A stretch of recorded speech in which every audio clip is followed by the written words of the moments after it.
I was born in Lebanon. Lebanon is one of the smallest countries in the world. Historically, one of the oldest inhabited countries in the world as well.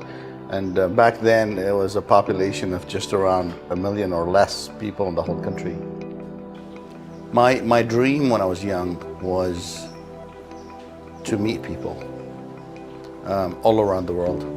My dream also was to interact with people globally, to walk the streets of different countries and see how people live and see how I can add to their lives and how they can add and teach me in my life. And the world is full of colors in my eyes every minute, no matter how gloomy it is. I always saw the brightness. And I feel like I grew up very, very fast. And I feel like my childhood was very brief. I lived initially with my mom and dad, and they traveled quite a bit. Africa, Middle East, a little bit of Europe, Spain. They settled in Kuwait, this desert country in the Gulf in the Middle East. And when I got into middle school, I couldn't do the desert life anymore. So I wanted to live with my grandparents in Lebanon. So my mom supported me. I moved to Lebanon, and civil war started.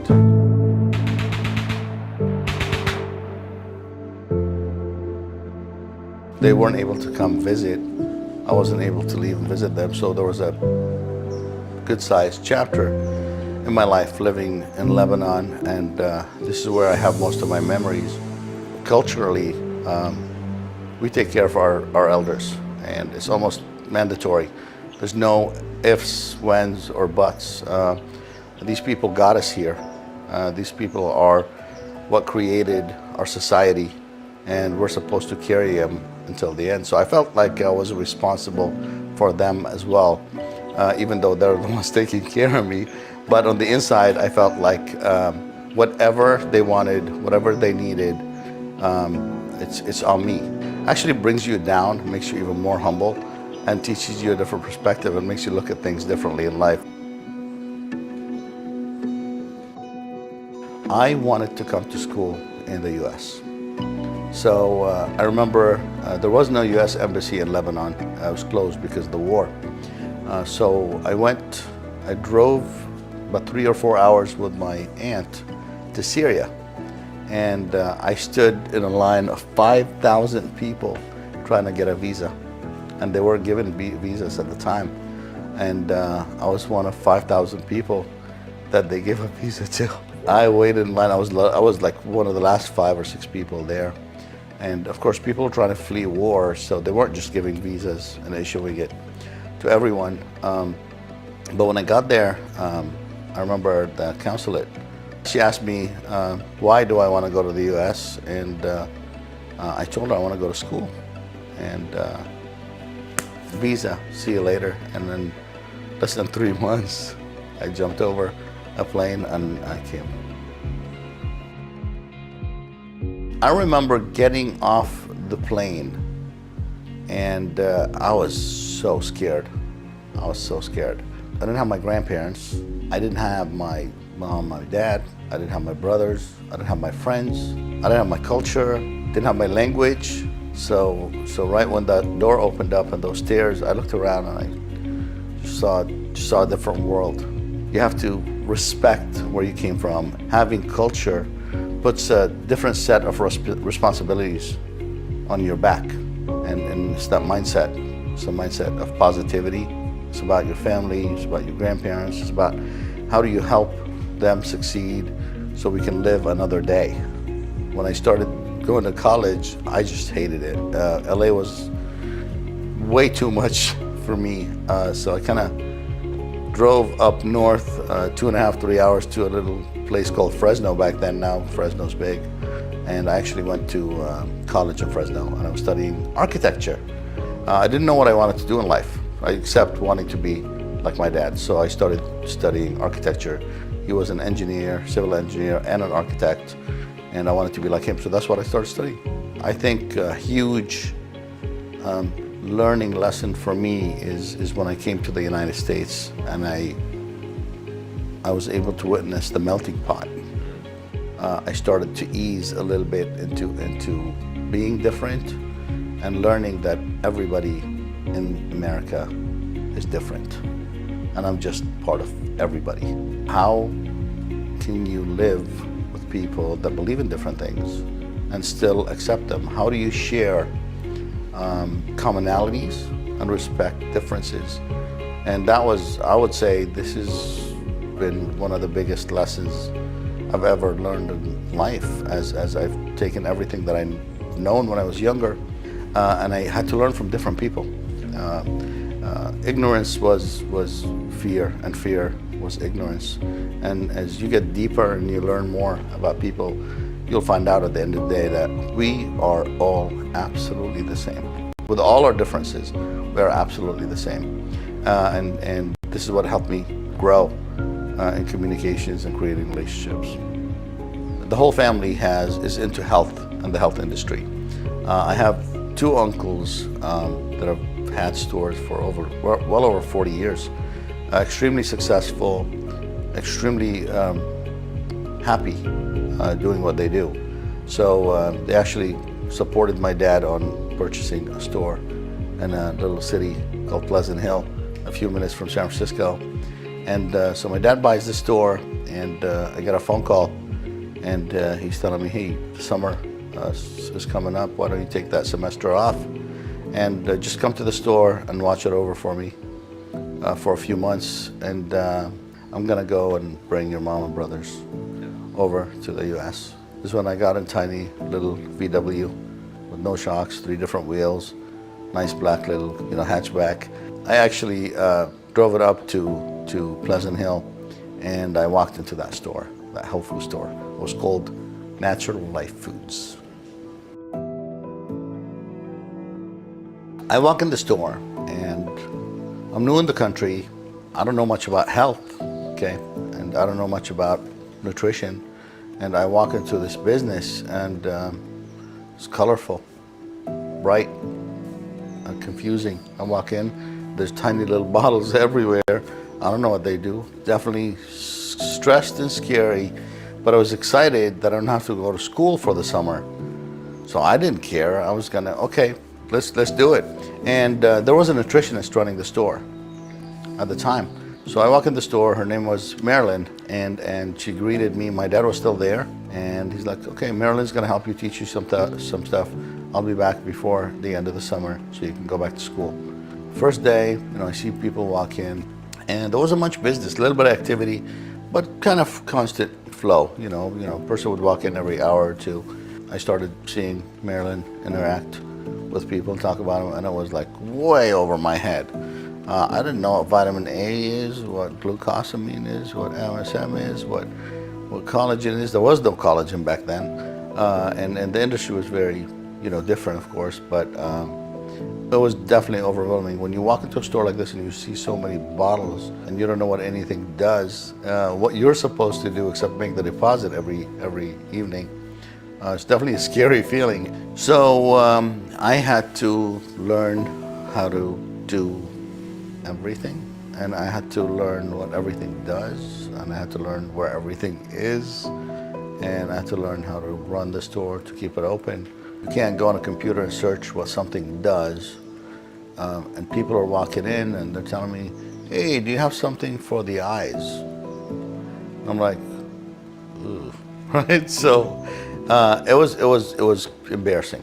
It was embarrassing because people made remarks like, who leaves a kid at a store? They would tell me straight to my face. They'll be like, where's Marilyn? I'll be like, I'm sorry, she didn't show up. And I'm trying to. And they're like, who are you? I'm like, well, my dad bought the store, and they knew the last owner. They were like upset at everything, and I understand. And I just felt I was helpless, and without the support of Father Google, back in the day, and I had to actually start cracking open some books. And I remember Prescription for Nutritional Healing, one of my first books that I opened. I was 7th edition or something like that, and I started reading, and it was unbelievable what the products do, what vitamin A does. I learned from vitamin A to Z, all the nutrients. And as I started learning and studying, little by little, a person would come in and they would ask me, hey, can you help me find something for this, right? And I was eventually able to recommend something for them that would help them. And that was a huge win for me, because I felt empowered, and I felt that I'm able to learn and grow. And the reward part came weeks or a few months later when I started seeing the same person again the second time, and they would give me a compliment. And they're like, well, we just want to tell you thank you so much, and this is working great, and we feel better. And I'm like, wait, I was able to help this person and their family. It was a different kind of weight, where it kind of brought back my past, responsibility part, right? And I felt like I can actually do this. I love studying it. I love learning that industry. Little by little, I started learning more and more and more. Vitamins, minerals, amino acids, peptides, fibers, carbohydrates, fats, what they do. And I started doing night school at a local college, doing some nutrition. And I started diving deeper and deeper into it. And my food was people coming back and encouraging me and telling me, we're impressed. You're doing a good job. Thank you. You're helping us feel better. And I'm like, how can I not do this? I'm super committed to this. And I remember my father calling me 2.5, 3 months later, telling me, hey, I'm not gonna be coming back. Your mother and your brothers, they don't want to come to the US. They want to stay in Lebanon. And he said, just go sell the store and send us the money and just go back to school. I don't believe it was an option. My life was studying nutrition in the morning, working with people, and studying nutrition at night in school. So I really didn't have an option. I just lived it. And as I lived it, it just started to grow on me. The people that I would meet with, I felt responsible for them. To give me an opportunity to be able to serve them and help them, and telling me thank you and giving me their money. I'm like, why would I think of anything else? And these people kind of depend on me. I can't let them down. That was it. That was my mentality. As I started learning about ingredients and products, you have this proud feeling. There's people that actually expect me to be on top of the industry in knowledge, what everything in the store does and why, how biology and chemistry and physics work inside anatomy, inside your system, and how your body reacts from genetics to epigenetics and your surroundings. So that was one part of it. The second part of it is the sense of responsibility of delivering quality for somebody that, again, is investing in me, their health, their money. So I'm responsible for that. So a few years into the industry, there was a lot of controversy on some big brands putting wrong ingredients in the products and fooling people, deceiving people. So there was a show, 2020 still airs right now. There's an episode about some of the biggest brands in the industry, and some of them I sold at the store. They actually were guilty of having houseplants inside their capsules that they're selling people. And I just freaked out. I couldn't trust anything and anyone. I started calling companies, asking for certificates of analysis, which they didn't even know what it was back then. There was no quality control. I started talking to owners, suppliers, manufacturers, to find something I can depend on, right? Something I know, if it says 500 milligrams, it better have 500 milligrams. Because I studied, the 400 doesn't do the job. You need 500 3 times a day. This is when I dive deep into manufacturing, raw materials, learning about ingredients, learning about the source of an ingredient, learning about uniqueness of an ingredient. The percentage of active ingredient actually matters. And the blend of what you put it with and how it synergistically works together, how to give people the results is extremely important. As I started talking to manufacturers and sourcing raw materials, I wanted to put a product together. I remember the product, it was a prostate formula. All these men are coming in and trusting me. These women are coming in and buying the stuff for their husbands. And the top 3-4 brands got hit selling house plants, and I'm guilty. No way I'm gonna let these people down. So I'm like, okay, as I'm making calls, sourcing and manufacturing, there's $10 and $20 a pound. Then there's 60 and 70 a pound, and 100 a pound. I'm like, why?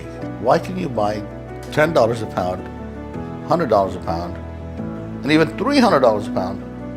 And I learned something that I will never ever forget.